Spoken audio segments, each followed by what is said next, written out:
Good morning from central Louisiana, just 4 miles west of Dry Prong. It is a cooler Monday, a very pleasant morning.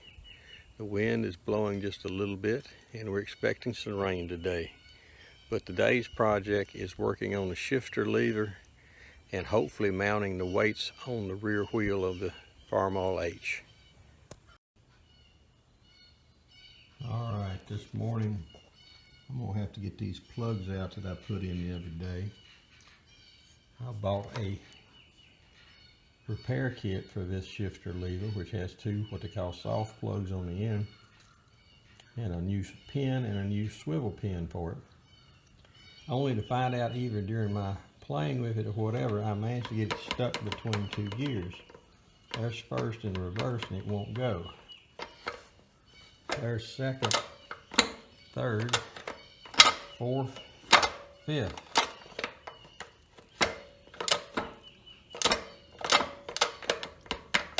So I've got to get in here and knock out these plugs and drift that pin out, which at that point I'm going to abandon the pin and get a bolt the right size and put back in there like it was to begin with. So, oh well, so much for the best laid plans of mice and men.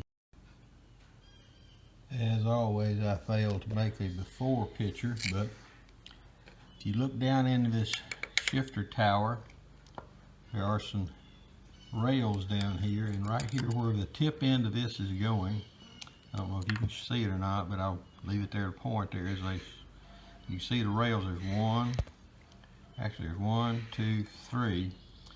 This one's reverse and first, second and third, fourth and fifth.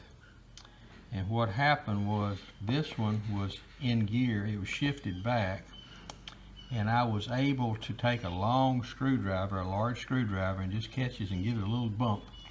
Not a hard bump, but just a little bump, and it shifted itself out of gear. It's in neutral. All these are in neutral right here, which is good. And I've examined the end of my shifter lever, and it is in good shape. Looks to be well within spec. So what I've done, whatever evidently happened was when I reassembled this and put the shifter in, somehow I bumped it at the wrong time and put it in gear and locked it in 2 gears. But such is how life is here at times. Lost my auxiliary light, but that's it. I'm back. It's begun to rain here in central Louisiana. It's expected today. But I'm trying to give you a better picture down this shifter tower. If you look, you can see a groove down there. I can't see where I'm putting my wand. Okay, down there. There's looks like a trough. Right far side is first and reverse. Center is second and third. And far to the left bottom of the string here is your fourth and fifth, which would make sense because the lockout bolt is in right here, which keeps you from putting it in fifth if you're running solid steel wheels. But what I had to do is go in and take this vintage 1970s Craftsman large screwdriver